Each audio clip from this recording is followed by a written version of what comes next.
హిందువుల మధ్యలో ఉండము, వేరే రాజ్యము స్థాపించుకుంటామని అంటున్నారు. కాబట్టి మీకు వేరే రాజ్యము ఇస్తున్నాము, వెళ్ళి ఏర్పాటు చేసుకోండి.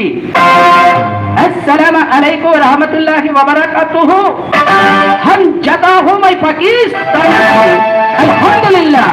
అల్లాహు నాకు వేరే రాజ్యాన్ని ఇచ్చాడు అని ఆనాడు ఉన్నటువంటి ముస్లింలు చాలా మంది ఒళ్ళెక్కి గుర్రాలెక్కి అయ్యెక్కి ఇయ్యెక్కి మొత్తం మీద జాగ్రత్తగా వెళ్ళిపోయి పాకిస్తాన్ ఏర్పాటు చేసుకోవడం జరిగింది. అంబేద్కర్ మీ వాళ్ళందరికీ ప్రత్యేకమైన రక్షణను హిందువుల బారి నుండి కాపాడుకోవడం కోసం కావాలి అని అంటున్నారు. కాబట్టి సరిగా ఇవ్వడానికి గాంధీ గారు ఎలా కాస్త కూర్చున్నారండి. రాత్రి మాటలు కరెంట్ ఆగిపోతుంది, మనకి రాత్రి మాటలు పవర్ కట్ అయిపోతుంది. ఇంట్లో ఉన్నవాళ్ళు గబగబా పైకి వెళ్ళిపోతున్నాం. 11:30 12 గంటలు మళ్ళీ చల్లబడిపోతుంది. చల్లబడిపోతే వాయిస్ ఎక్కడన్నా పట్టేస్తుందేమో రా బాబు, మళ్ళీ మన ప్రోగ్రామ్స్ ఉన్నాయి, నేను గబగబా మళ్ళీ లోపలికి వెళ్ళవలసి వస్తుంది. అలాగే గాంధీ గారు కూడా బాబు ఎలా చూస్తున్నాడంటే గాలి కోసం చూడండి, వ్యాసకాలంలో పాము ఎలా చూస్తారో చూస్తున్నాడు. వెంటనే ఇస్తూ అన్నాడండి బ్రిటిష్ అనేటప్పటికల్లా వెంటనే గాంధీ గారు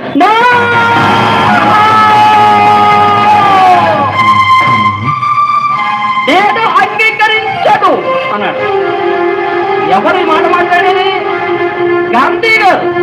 అయ్యో, గాంధీ గారు అంటే ఎవరు? గాంధీ గారంటే హరిజనోద్ధారకుడు. గాంధీ గారంటే ఎవరు? మహాత్ముడు. అటువంటి మహాత్ముడు ఒక మనిషిని ఇంకొక మనిషి చంపేస్తూ ఉంటే ఆ మనిషికి రక్షణ కావాలండి అని అంబేద్కర్ ఏమో అడుగుతూ ఉంటే ఈయనంటాడు ఆ రక్షణలు వద్దు, ఇవ్వడానికి వీల్లేదు, మానవాధికలకి కానీ ఈ యొక్క రక్షణలు ఇస్తే హిందూ మతం దెబ్బతింటుంది అన్నాడు. అంబేద్కర్ వెంటనే చక్మలు లేచున్నారు. గాంధీ గారు ఏం మాట్లాడుతున్నారు మీరు? హిందూ మతం దెబ్బతింటుంది అని అడుగుతున్నారు. మతం అంటే మతికి సంబంధించిన దానిని మతము అని చెప్పేసి అంటారు. దేవుడు ఉన్నాడా అంటే ఉన్నాడు, లేడా అంటే లేడు. ఈ సమస్యలు తీసి ప్రక్కన పెట్టేసేయండి. కానీ ఉన్నటువంటి ఈ యొక్క దేశంలోన నేను ప్రత్యేకమైన రక్షణలు ఎందుకు కోరుతున్నాను అంటే సాటి మనిషిని ఇంకొక మనిషి బయలుదేరి వచ్చి అతన్ని ఎట్టి పరిస్థితుల్లో చంపడానికి వీల్లేదు. అందుకని దళితులకు ప్రత్యేకమైనటువంటి రక్షణలు కావాలి అని నేను కోరుతున్నాను. అంబేద్కర్ మీ దళితులందరికీ కావలసినవన్నీ నేను చేశాను. ఏం చేశాను? బావులు తగ్గించాను, రోడ్లు వేయించాను, తుప్పలు డొక్కలు కొట్టిస్తున్నాను. ఇంకెంతకన్నా నీకు ఏం కావాలి అని అంబేద్కర్ కూడా అన్నారు. మనకు ఒక సామెత ఉంది, చెట్టు ఎందుకు ఎక్కావునా అంటే దూడ గడ్డి కోసం ఎక్కినా అని అన్నాడు. దూడ గడ్డి కోసం కొబ్బరి చెప్తాడా? ఏమండి, నేను అడిగేది ఏంటి, మీరు మాట్లాడేది ఏంటి? అంబేద్కర్ ఏంటి, ఏం మాట్లాడుతున్నావు అంబేద్కర్ అన్నాడు. అయ్యో గాంధీ గారు, మీకు అర్థం కాలేదా? నేను మాట్లాడేది ఉన్నటువంటి దళితులకు ప్రత్యేకమైనటువంటి రక్షణలు కావాలి అని అడుగుతున్నాను. మీరు మాట్లాడేది హిందూ మతం దెబ్బతింటుంది అంటున్నారు.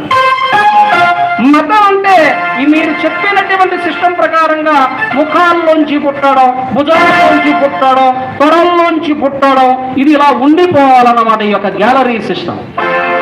పాదాల అడుగు భాగాన మాల మాదిగెట్టి ఆనాది దొమ్మరి చాకలి మంగలి రెల్లి శెట్టి బలిజీ గౌడస్సు ఎస్సీ బీసీ మైనార్టీస్ అనేటువంటి వాళ్ళందరూ మీ పాదాల క్రింద ఉండాలి.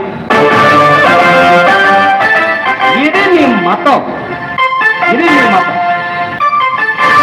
ఒక్కటే చెబుతూ ఉన్నాను, వందలాది ఎకరాలు ఎందుకు పంచమని చెప్పేసి ఉన్నటువంటి యేసుక్రీస్తు వారి యొక్క చేతికి సేవలు పట్టి నెత్తి మీద ఉన్న కిరీటాన్ని పెట్టినటువంటి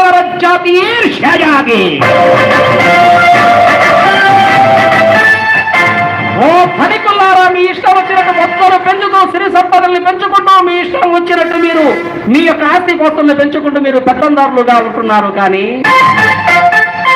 బైబిల్లో అన్నాడు ఆయన, భూమి రంగము గుండ ఒంటె దూరుట సులభమే కానీ లోపలు ధనవంతులు పరలోక రాజ్యానికి ఎప్పుడును కూడా చేరుకొనలేరు అని.